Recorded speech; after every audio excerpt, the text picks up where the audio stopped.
آج ہم جنگ کے بدلتے ہوئے طریقوں پر بات کر رہے ہیں، خاص طور پر الیکٹرانک اور سائبر جنگ کا جو کردار بڑھ رہا ہے۔ جی بالکل۔ ہمارے پاس حسن شہزاد انور کا ایک مضمون ہے، ہیک جیم سٹرائک۔ یہ 2019 اور 2025 کے مبینہ بھارت پاکستان تنازعات کو ایک الگ زاویے سے دیکھتا ہے، انجینئرنگ اور سائبر سیکیورٹی کے نقطہ نظر سے۔ بالکل۔ اور آج ہم یہی سمجھنے کی کوشش کریں گے کہ اس مضمون کی روشنی میں ٹیکنالوجی یعنی electronic warfare EW، artificial intelligence AI اور سائبر حربے یہ سب جدید جنگ کو کیسے بدل رہے ہیں۔ تو لگتا ہے جنگ اب صرف میدان میں نہیں لڑی جاتی۔ ہاں، بنیادی تبدیلی یہی نظر آتی ہے۔ اب یہ صرف جسمانی ٹکراؤ نہیں رہا، اصل لڑائی سگنلز، ڈیٹا اور کوڈ کی بن گئی ہے۔ اچھا، تو 2019 سے شروع کرتے ہیں۔ پلوامہ، پھر بالاکوٹ کے بعد جو کشیدگی ہوئی، مضمون کہتا ہے کہ وہ صرف فضائی جھڑپیں نہیں تھیں۔ نہیں، بالکل نہیں۔ یہ ایک طرح سے سگنلز اور سینسرز کی بھی جنگ تھی۔ پس پردہ بہت کچھ چل رہا تھا۔ تو مضمون میں پاکستان کے کردار کا کیا ذکر ہے؟ مضمون کے مطابق پاکستان نے مبینہ طور پر اپنے DA-20 فیلکن طیارے استعمال کیے۔ یہ خاص طیارے طاقتور جیمرز کا کام کر رہے تھے۔ جیمرز یعنی سگنل خراب کرنے والے؟ جی، دشمن کے ریڈار اور کمیونیکیشن سسٹمز میں خلل ڈالنے کے لیے۔ اور یہ ساب 2000 AWC طیاروں یعنی جو فضائی نگرانی کرتے ہیں ان کے ساتھ مل کر کام کر رہے تھے۔ اچھا، تو AWC ہدف ڈھونڈتا اور DA-20 اسے محفوظ رکھتا یا دشمن کے سگنلز کو جام کرتا، اور پھر یہ معلومات JF-17 طیاروں تک پہنچائی جاتی تھیں۔ مضمون اسے کہتا ہے آسمان میں ایک پوشیدہ کمانڈ ٹاور۔ بہت دلچسپ۔ اور بھارت کی طرف سے مضمون ان کے رد عمل کا کیا بتاتا ہے؟ مضمون کے مطابق بھارت نے بھی ٹیکنالوجی کا بھرپور استعمال کیا۔ ان کے Su-30 MKI، MiG-29، میراج 2000 طیاروں پر خاص قسم کے جیمنگ پوڈز تھے، جیسے EL-8222۔ ان کا مقصد بھی یہی تھا کہ پاکستانی ریڈار لاکس توڑے جائیں؟ بالکل، اور ساتھ ہی ان کے اپنے ایویکس جیسے فیلکون اور نیترا AWC طیارے بھی فضا میں نگرانی کر رہے تھے۔ تو 2019 سے کیا سبق ملتا ہے مضمون کے مطابق؟ دیکھیں، کلیدی نقطہ یہ نکلتا ہے کہ فضائی برتری کے لیے اب اسپیکٹرل ڈومیننس ضروری ہو گیا ہے۔ اسپیکٹرل ڈومیننس یعنی برتی مغناطیسی اسپیکٹرم پر کنٹرول، جو سگنلز کو بہتر طریقے سے استعمال، جام یا دھوکہ دے سکتا ہے، وہ فائدے میں رہے گا۔ صرف بہتر طیارہ ہونا کافی نہیں۔ یہ تو 2019 کی بات ہوئی۔ اب مضمون 2025 کے ایک مبینہ تنازع کی طرف جاتا ہے۔ وہ تو بالکل مختلف لگتا ہے۔ جی بالکل، مضمون کے مطابق اس کی شروعات بمبوں سے نہیں بلکہ بائٹس سے ہوئی، یعنی سائبر حملے، ڈیجیٹل مداخلت، ڈرونز کا استعمال۔ اور اس میں پاکستان کی ایک کوگنیٹو AI کا ذکر ہے۔ یہ کیا چیز تھی؟ یہ بہت اہم ہے۔ مضمون کہتا ہے کہ یہ ایک AI پر مبنی جنگی نظام تھا۔ یہ کئی جگہ سے ڈیٹا لیتا تھا، ساب AWNC سے، DA-20 جیمنگ فیڈ بیک سے، JF-17 اور J-10C طیاروں سے، یہاں تک کہ خلائی سیٹلائٹس اور پرانے ڈیٹا سے بھی۔ اور کرتا کیا تھا یہ AI؟ اس کا کام تھا کہ ان سب معلومات کو ملا کر پائلٹس کو فوری، بہترین حکمت عملی اور مضمون کے الفاظ میں گارنٹیڈ کل سولوشنز فراہم کرے۔ گارنٹیڈ کل سولوشنز، یہ تو بہت بڑا دعویٰ ہے۔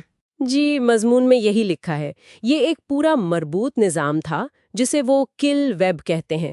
ساپ 2000 پتہ لگاتا، DA-20 جیم کرتا، کوگنیٹو AI فیصلہ سازی میں مدد کرتا، اور پھر J-10C یا JF-17 بلاک 3 جیسے طیارے PL-15 میزائلوں سے حملہ کرتے۔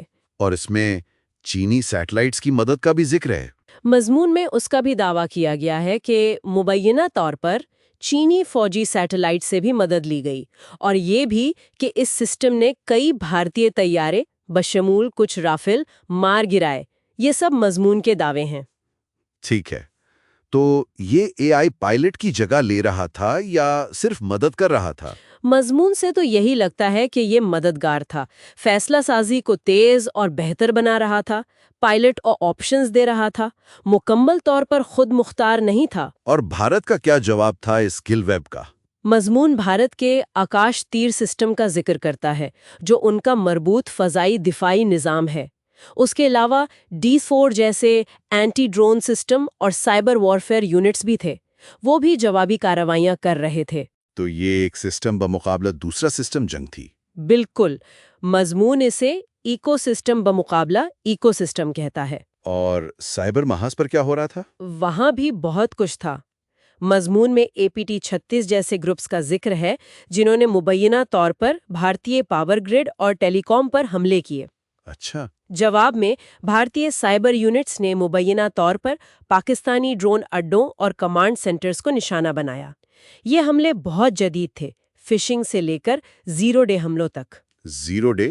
جی، یعنی ایسی کمزوریوں کا استعمال جن کا دفاع کرنے والوں کو پہلے سے پتہ ہی نہ ہو۔ اوہ، اسی 2025 والے منظرنامے میں برہموس میزائلوں کا بھی ذکر ہے۔ جی ہاں، مضمون کے مطابق بھارت نے PAF اڈوں کو نشانہ بنانے کے لیے برہموس کروز میزائل استعمال کیے۔ اور پاکستان کا جواب؟ یہاں پھر الیکٹرانک وارفیئر کا کردار آتا ہے۔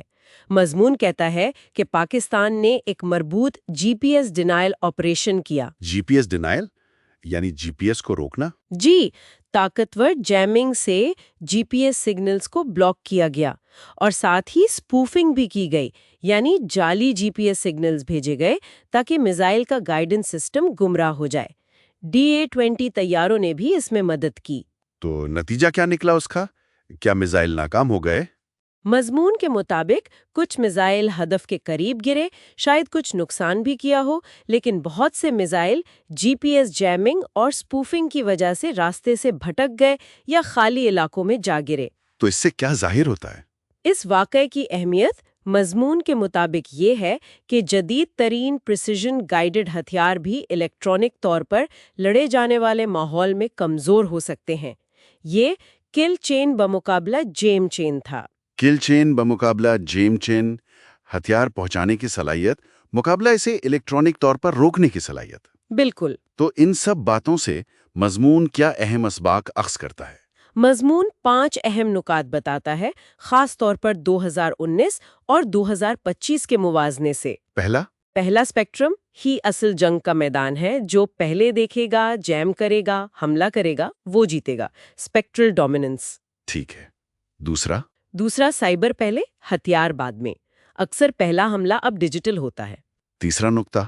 مربوط کمانڈ فیصلہ کن ہے، جیسے مضمون میں PF کی مثال دی گئی ہے کہ ان کے مختلف سسٹمز مل کر کام کر رہے تھے، وہ کوگنیٹو AI والا سسٹم۔ چوتھا؟